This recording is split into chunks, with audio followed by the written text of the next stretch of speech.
เอามาสัมภาษณ์ซะก่อนแล้วอันนี้เอาสบายดีเจ้าอ่าเจ้าสบายดีเดี๋ยวนี้แหละมีไอ้น้องเพิ่นน่ะอุกใจเพิ่นว่านกเขาบ่คันแล้วจะปรึกษานำท่านหมอนี่เฮ็ดจังไดเดี๋ยวนี้อาเออมีบ่เป็นแนวแก้ไขเพิ่มีนนี่มีมีนี่ๆเอาเว้าเบิ่งตัวใดเนาะตัวใดเป็นตัวนี้แหละตัวนี้มันหมักต้องเขาต้องเอาตัวนี้ก่อนขัวเนาะตัวนี้อาอ่าตัวนี้มันจะเป็นขัวพวกพวกเกี่ยวแก่กับมะไข่หลังเขาก่อนๆอาอ่าจะเป็นยาตุกเนาะตัวนี้ตัวนี้นี่เอาไปอันนี้อ่าเขาบ่คันได้อืมตัวอ๋อนี้เอามาใส่ตัวนี้ก็ได้ตัวนี้ อ๋อตัวนี้มันจะเป็นตัวเกาดีนี่มันจะสำหรับผู้เฒ่าหรือว่ามันจะเกี่ยวแก่กับผู้เฒ่าแล้วเป็นธาตุน้ำตาลก็ได้ตัวนี้พวกไขมันตั้งทรงตัวนี้นี่ได้ตัวเกาดีอาแล้วว่ตัวนี้มันว่านกเขาบ่คันแท้ๆแล้วตัวใดกินน่ะตัวนี้แด ฮะตัวนี้เฮาดองเหล้าใส่ตัวนี้เอาดองเหล้าแล้วตัวนี้ตัวนี้ดอกเหล้าตัวนี้อ๋อดองเหล้าตัวนี้ต้มกินตัวนี้อ๋อตัวนี้อืม ถ้าว่าทานใดหรือว่าต้องการบ่หรือว่าเห็นทางโฆษณาเนาะมาเบิ่งเอามื้อแลงนี่เด้ออยู่ตลาดนัดวันที่เอาว่าวันที่เลยเอานะวันที่หยังวันนี้ นี่วันที่12อะ12เดือน1อาปี2000เท่าไร26เพราะว่าเฮาอัดคลิปมื้อนี้เด้อาแต่ว่าเห็นคลิปมื้อนี้แล้วต่อไปก็ยังถามได้แล้วว่าถามหาเบอร์ไปซื้อเอานำมานะ ได้ บอกนำเบอร์เจ้าน่ะฮะบอกนำเบอร์เบอร์020 762 44318ด็อกเตอร์หยังติดต่อทองเพชรด็อกเตอร์ทองเพชรเนาะ762 44318เนาะสำนักงานอยู่ไสสำนักงานสำนักงานตั้งอยู่บ้านหัดไซเมืองรุรพงษ์แขวงเวียงจันทน์โอ้เพิ่นว่าเดี๋ยวยังจำอยู่เด้อนี่หรืออาว่าติดต่อหาหมอคร้านหมอกระบูก็ได้อาอืมเพราะว่าด็อกเตอร์กำบูก็ได้ประจำอยู่พุ่นแหละอยู่แขวงเวียงจันทน์นะพุ่นแหละอาเมืองรุรพงษ์เขาก็หาจะได้เริ่มออกมาสตาร์ตเนาะ3ปีแล้วบ่ได้ลงมาโฆษณาอยู่เมืองยมราชเฮาเนาะถ้าว่าพ่อแม่พี่น้องเนาะต้องการยาหรือว่าพวกกระเพาะดีกระเพาะนี้พวกกระเพาะจุกเสียบแน่นก็เป็นกรดไหลย้อนตัวนี้หรือว่าเป็นจุกไข้ต้องการมาเบิ่งเอาเด้อหรือว่าโทรหาก็ได้อืมโทรหาเบอร์เฮาเบอร์กินนี่เนาะที่นี่แหละ อาอืมสำหรับตัวเกาดีเด้อตัวเกาดีถ้าว่าอีพ่ออีแม่เนาะเป็นทาตุน้ำตาลบ่หรือว่าเป็นพวกปวดกระดูกคอกระดูกเส้นเอ่ออืมปวดตามบักแอวบ่อาขึ้นมาก้านคองอนโตนี่อืมอืมว่าไขมันตั้งทรงซื้อเอ่อยาแล้วเกาดีกินแล้วกินแบบใดเอ่นี่กินอนี่ตัวกินนี้กินเทื่อละบ้วงบ่เลยว่าเทื่อละจอกมันจะมีจอกมีจอกน้อยเอาเออกินเช้าสวยแลงเอาช่วยแรงกินเช้าสวยแลงตัวนี้อา กินข้าวก่อนบ่จะกินยาแล้วกินยาก่อนกินข้าวกินฮะ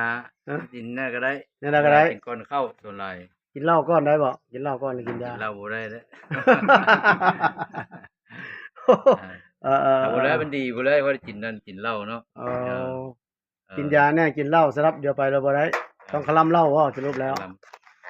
พวกเจ็บเส้นเจ็บตัวนี้เป็นยาประดงเส้นประดงเอ็นเด้ตัวนี้ได้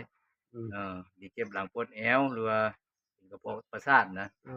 ออเจ็บยุบขึ้นมาสันหลังขึ้นมาก้านคองอนโตนี่ตัวนี้แบบเพิ่นนี่เด้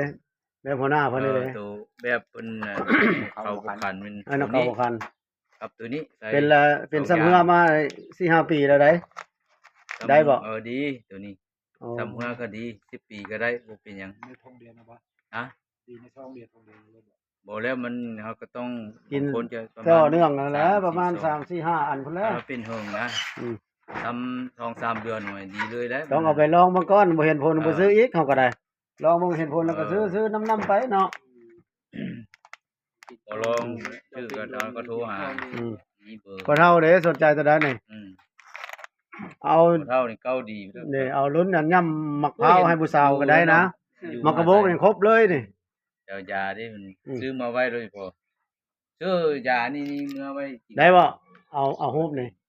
อนุญาตบ่จะถ่ายรูปเจ้าหน่อยไปมันอันนี้นี่ เพิ่นว่าบ่อนุญาตเพิ่นว่า เอาหาป้าไปตามเมียแล้วก็เอาเขา เออบ่แล้วก็ อยู่ห้านนี่ก็มียา เพิ่นเอามาเป็นรถคันรถหนึงอันนี้ๆๆอันนี้เพิ่นบ่ทันได้เอามาเพิ่นน่ะ สองอย่างสาม เพิ่น อย่า ว่าง เพิ่นอยากเอามาต้อนค่อยก้อนอันนี้เพิ่นว่า อันออกไปตลาดนี่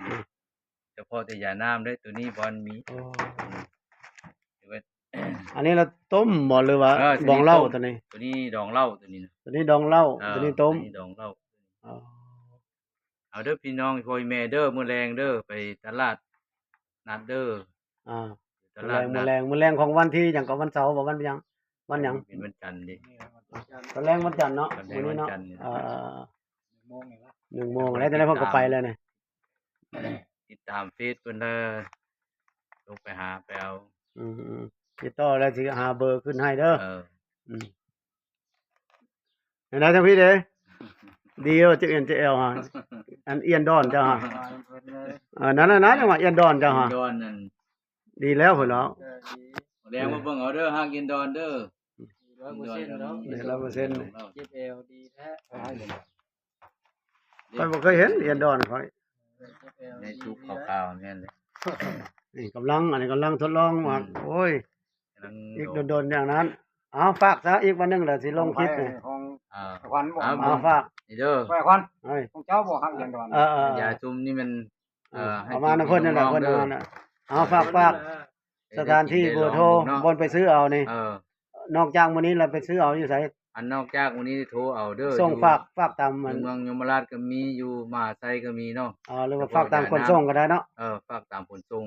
ตัวนี้บอลมีเด้ออยู่ห้านมีแต่เฮา อย่าพื้นเมืองเด้อพี่น้องเด้อไปสนใจเด้อ ถ้าใครสนใจ ก็มีทุกอย่างเนาะทุกประเภทสนใจจะถามกันอีกเนาะถามต่อเนาะเป็นหยังละถามเนาะ อืม เอาอีกเว้ยอีกวันหนึง ก็มีไปมักเป็นดิสะดวงเด้อก็มี สะดวก เอาฝากเบอร์อีกวันหนึงสิลงคลิปแล้วนี่เอาอีกเบอร์ อ่ะ เบอร์จะเอาอีกวันหนึงจบคลิปแล้วนี่ 020 อ่า 7624438 ติดต่อซื้อ ลองเพจ ท่านทองเพชรดอกเตอร์ทองเพชรเด้อเอาจบคลิปก่อนพี่น้องเอ้ยขอบใจเด้อทุกคนเด้อเข้ามาเบิ่งเด้อบ๊ายบาย อืม